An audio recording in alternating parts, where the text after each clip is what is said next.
emitting more greenhouse gases. Global temperatures will continue to increase. And if we do that, what actually happens? Well, the projection hasn't changed. It's still the same. The same as what? As when US scientists first studied it in the 70s. Go on. Well, a doubling of CO2 emissions in the atmosphere will result in a 1.5 to 4.5 degree increase. In what? Average surface temperature. And polar amplification will mean that melting of the poles will be greater. Maybe as much as 10 degrees. But what happens, Phil? For our children and their children? No numbers, just the consequences.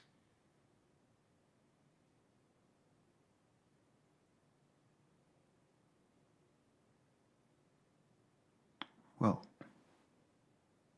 by 2100, dust bowl conditions across North America and Africa, Asia too. Sooner than that, a massive reduction in agricultural production, access to drinking water, migration in huge numbers, and bushfires on a massive scale in Australia, the west coast. And we'll melting at the poles, the West Antarctic ice sheet. Well, because of that, the global sea level rise of, well, meters. But what does that all mean for us? People. Make me see it, Phil.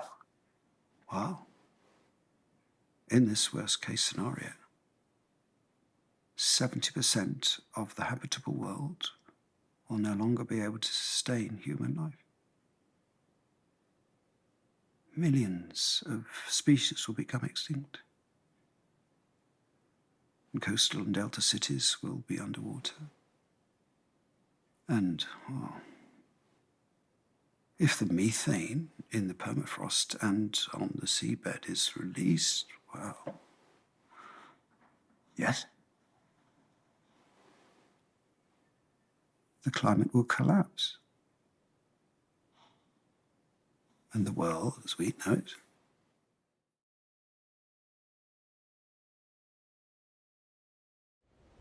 Are you familiar with the Fermi paradox?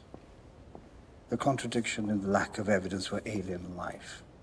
And considering the size and age of the universe, the high possibility of its existence. Yes, the great silence. Yeah. I read a paper yesterday that suggested climate change might be the answer. I mean, perhaps there have been other civilizations, thousands. But they all did what we're doing now. Became more and more advanced, and in doing so... Yes, I see. Burnt themselves out. Right and brief.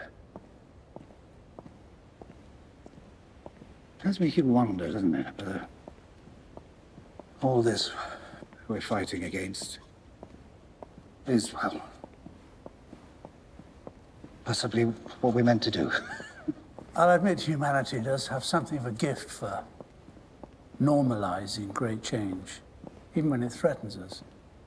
But we do also have a gift for survival against predators, disease, dictators.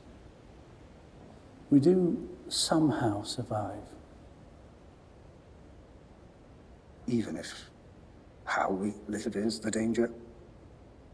You have to hope so, don't you?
So, yes, we could have had 20 years to sort this out.